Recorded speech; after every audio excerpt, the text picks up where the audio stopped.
Good morning class. रिदेशन चौधरी महाविद्यालय से मैं आपके सामने बीए फर्स्ट सेमेस्टर में हमारा टॉपिक है पर्सनालिटी। आज हम पर्सनालिटी की थ्योरीज की बात करेंगे कि पर्सनालिटी में कौन कौन सी थ्योरीज हैं। वैसे आज की क्लास में हम तीन थ्योरी कवर करने की कोशिश करेंगे। फर्स्ट है हिपोक्रेट्स की थ्योरी, ठीक है, दूसरा है क्रैशमर की और तीसरी है शेल्डन की, ठीक है। वैसे तो इन थ्योरीज को हम लोग एक तरीके से हिस्टोरिकल थ्योरीज ऑफ पर्सनालिटी भी कह सकते हैं, क्योंकि ये थ्योरीज बहुत समय पहले की हैं, ठीक है, और उस समय उतना वैज्ञानिक था भी नहीं मनोविज्ञान, तो उस फॉर्म में मतलब ऐसे वैज्ञानिक रूप में वो चीज़ें डिफाइन भी नहीं हो पाई। ये एक तरीके से इन्होंने शारीरिक रूपरेखा के आधार पर उनकी जो मानसिक मनोदशा होती है, स्थिति होती है, उसको डिफाइन कर जोड़ करके कोरिलेशन करके उनकी को डिफाइन करने की कोशिश करी है, ठीक है। तो वैसे तो हिपोक्रेट्स की थ्योरी देखिए बहुत ही अच्छी थ्योरी है, क्योंकि जिस समय साइंस था भी नहीं, मतलब साइकोलॉजी की तो शुरुआत भी नहीं हुई थी, उस समय हिपोक्रेट्स ने जो है क्या बोलते हैं बिना किसी इंस्ट्रूमेंट या किसी टेक्नोलॉजी का यूज किए बिना ही उन्होंने 4 प्रकार के लिक्विड बता दिए थे और उनके ऑर्गन भी बताए हुए हैं कि ये जो लिक्विड है ये हमारे इस ऑर्गन से निकलता है और इससे ये व्यवहार देखने को मिलता है। जैसे आपने देखा होगा आपके आसपास कई प्रकार के व्यक्तित्व के लोग पाए जाते हैं। जैसे कुछ लोग हंसी मजाक वाले होते हैं तो वो चीज़ों को ज़्यादा सीरियस लेते नहीं हैं। कुछ लोग चिड़चिड़े स्वभाव के होते हैं, हर चीज़ को दिमाग पे लेने की आदत होती है। कुछ लोग बहुत मायूस प्रवृत्ति के होते हैं, उनके सामने कितनी भी अच्छी सिचुएशन हो लेकिन वो उदासीनता में ही रहना पसंद करते हैं। और कुछ लोग बिल्कुल शांत नेचर के होते हैं, ना तो वो एग्रेशन में आगे होते हैं, ना ही उदासीनता में आगे होते हैं और ना ही आपका क्या बोलते हैं डिप्रेशन में, ठीक है। तो जितने भी लोग हैं जो मतलब जो क्या बोलते हैं कफ जिनके अंदर होता है ना, तो ये कुछ 4 लिक्विड हैं जो हम देखेंगे, ठीक है। तो यहाँ पे देखिए हिपोक्रेट्स के 4 कॉन्सेप्ट हैं जो इन्होंने डिफाइन किए हैं। तो ये बहुत तारीफ काबिल बात थी कि जिस समय कोई टेक्नोलॉजी नहीं थी उस समय हिपोक्रेट्स ने 4 प्रकार के द्रव्य पदार्थ बता दिए थे कि इन 4 में से जो पदार्थ व्यक्ति के शरीर में सबसे ज्यादा बहता है उसी हिसाब से उनके स्वभाव को हम बता सकते हैं। अगर मान लीजिए पीला पित्त, जैसे पहला पॉइंट 4 पॉइंट है, पहला है पीला, दूसरा है काला पित्त, तीसरा है रक्त और चौथा है कफ, ठीक है। तो इन्होंने कहा कि जो पीला पित्त है, अगर ये द्रव्य सबसे ज्यादा बहता है व्यक्ति के भीतर, तो व्यक्ति जो है वो गुस्सैल थोड़ा होता है, अग्रेसिव होता है, मतलब थोड़ी थोड़ी चीजों में उन्हें उसे गुस्सा आना या अग्रेशन आना, ये बिल्कुल कॉमन सी बात है, ये देखने को जरूर मिलता है, ठीक है। नेक्स्ट है काला पित्त।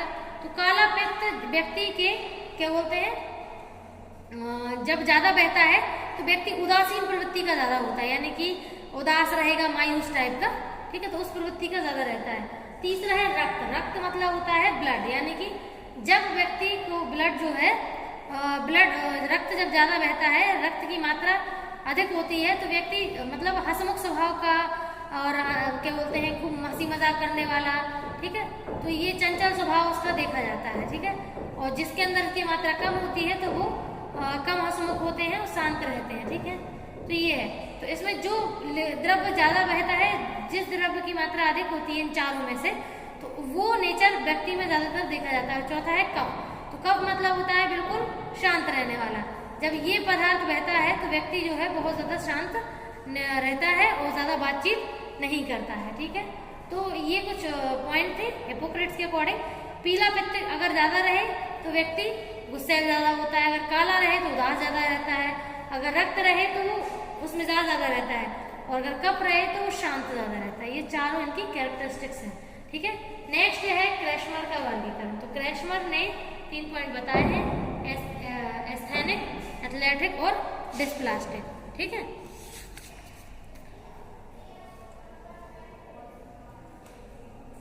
और एक और है इनका पिकनिक, ठीक है। तो क्रैशमर ने 4 प्रकार बताए हैं, ठीक है। तो क्रैशमर ने क्या बोला है कि जो व्यक्तित्व है, इन्होंने देखो क्रैशमर जो है इन्होंने दोनों रूप में डिफाइन किया है व्यक्तित्व को, एक तो शारीरिक विकास के रूप में और एक मानसिक विकास के रूप में, ठीक है। तो चाहे शेल्डन हो या क्रैशमर हो, दोनों ने ही व्यक्तित्व को शारीरिक और मानसिक दोनों के विकास के आधार पर डिफाइन किया है। तो हालांकि इनकी थ्योरी उतनी साइंटिफिक तो नहीं है, लेकिन ये है कि स्टार्टिंग थ्योरीज थी और काफी हद तक इन्होंने जो डिफाइन किया है वो देखा जाता है, तो इसीलिए हम इन लोगों को पढ़ते भी हैं। ठीक है। तो इनके 4 प्रकार है क्रश मार्क के। पहला है पिकनिक, दूसरा है एस्थेनिक, तीसरा है एथलेटिक और चौथा है डिस्प्लास्टिक, ठीक है। तो 4 कुल प्रकार हैं इसमें, ठीक है। तो पिकनिक में क्या कहते हैं ये लोग, अकॉर्डिंग टू पिकनिक पर्सनालिटी, इनका कहना है कि ये व्यक्ति छोटे, मोटे, नाटे कद के होते हैं, गोल मटोल होते हैं, इनका शरीर बहुत ही गोल मटोल होता है, स्थूलकाय होता है, ठीक है। इनका मुंह गोल होता है, इनका कद छोटा होता है, गर्दन छोटी होती है, इनकी भुजाएं छोटी होती हैं, यानी कि हाथ, ठीक है। और इनकी भुजाओं में मांस बहुत अधिक होता है। ये तो शारीरिक स्ट्रक्चर हो गया, ठीक है। अब आते हैं मानसिक पे। तो इनका है चित्त प्रकृति की दृष्टि से यह लोग प्रसन्न चित्र, मिलनसार और बहुत ही मित्रता वाले होते हैं। तो अगर इनका नेचर समझने की कोशिश करें अकॉर्डिंग टू फिजियोलॉजिकल कंडीशन के आधार पे, तो ये लोग बहुत ही हंसी मजाक वाले होते हैं और खुशमिजाज होते हैं, मिलनसार होते हैं, सभी लोगों से जल्दी मित्रता भी कर लेते हैं और अजनबियों से जल्दी बातचीत भी कर सकते हैं। तो ये जो पिकनिक टाइप के लोग होते हैं, ऐसे अपन लोगों ने देखा भी होगा, ऐसे कई लोगों के साथ है जो मोस्टली गोलू मोलू टाइप के होते हैं ना, बहुत अच्छा शरीर होता है जिनका, तो अपन ने देखा है कि वो सबसे ज्यादा हंसी मजाक वाले होते हैं। लेकिन ऐसे जरूरी नहीं कि ये थ्योरी सभी पे अप्लाई हो, बहुत सारे लोग इसके अकॉर्डिंग अपोजिट भी चले जाते हैं, ठीक है। नेक्स्ट है एस्थेनिक, ठीक है। तो एस्थेनिक पर्सनालिटी में क्या होता है, ये जो व्यक्तित्व वाले लोग होते हैं ये दुबले पतले होते हैं, कमजोर शरीर के होते हैं, ठीक है। और ये इनकी जो लंबाई है वो अधिक होती है, ठीक है। और शरीर अगर देखा जाए तो शरीर से ये दुर्बल होते हैं, चेहरे और गर्दन और हाथ पैरों का स्पष्ट दृष्टि गोचर होता है, मतलब देखने में बिल्कुल साफ दिखाई देते हैं, ठीक है। और इनका शरीर का जो भार है बहुत ही कम होता है आम लोगों की अपेक्षा, ठीक है। अब अगर बात करें इनके स्वभाव की, तो ये आत्म केंद्रित होते हैं और शांत स्वभाव के होते हैं, ठीक है। आत्म केंद्रित का मतलब है कि ये ज्यादातर अपने आप से मतलब रखने वाले होते हैं और इन्हें लोगों से ज्यादा मतलब नहीं होता, ये बातचीत ज्यादा जल्दी नहीं करते हैं और ये लोगों से ज्यादा मिलनसार भी नहीं होते हैं, ठीक है। तो इनके अकॉर्डिंग एकांत प्रिय होते हैं ये, है ना। और इसका क्या बोलते हैं, रीति रिवाजों को मानने वाले होते हैं, अंतर्मुखी व्यक्तित्व के अत्यधिक गुण इनके अंदर पाए जाते हैं, ठीक है। तो ये है एस्थेनिक का। अब हम बात करते हैं एथलेटिक का। एथलेटिक तो देखो नाम से ही समझ लो, एथलेटिक एथलीट वर्ड से लिया गया है।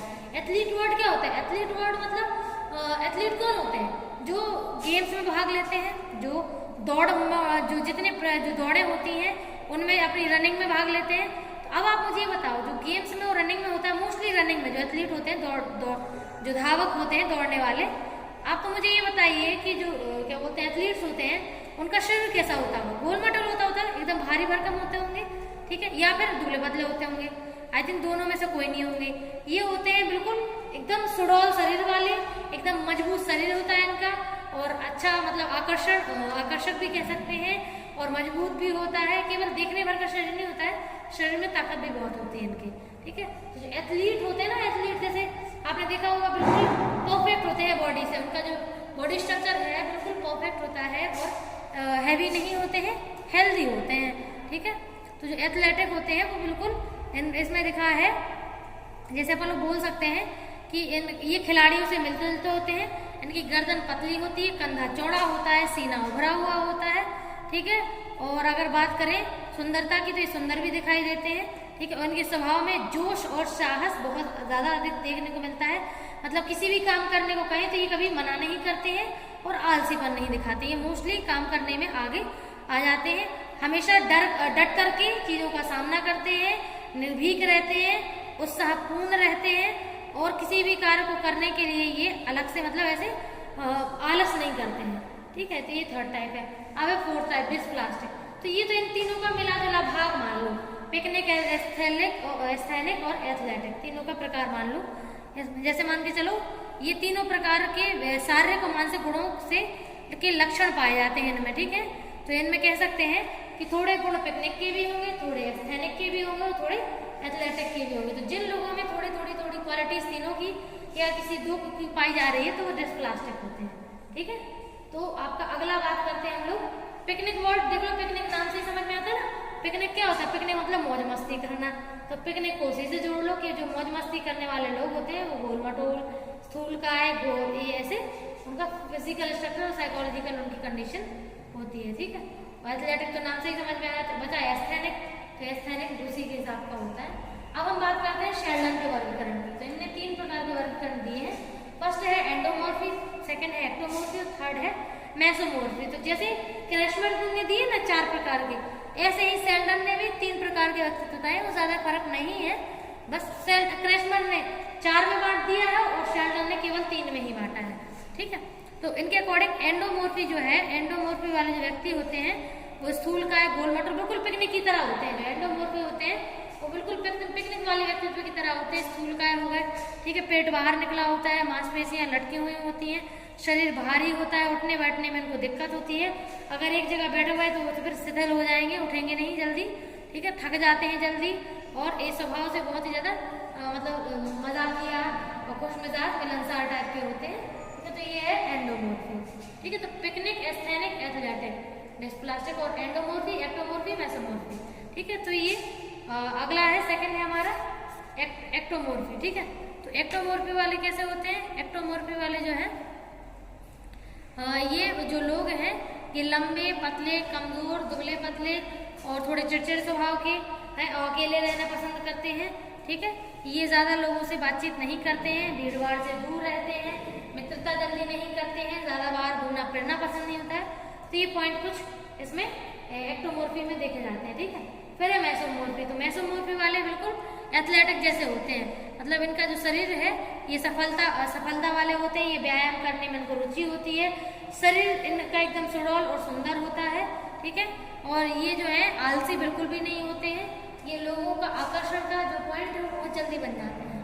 ठीक है, तो ये कुछ पॉइंट जो है जो हमने आपको डिफाइन किए, आगे आप गूगल से भी देख सकते हैं। कोई डाउट हो तो बता दीजिएगा। Thank you.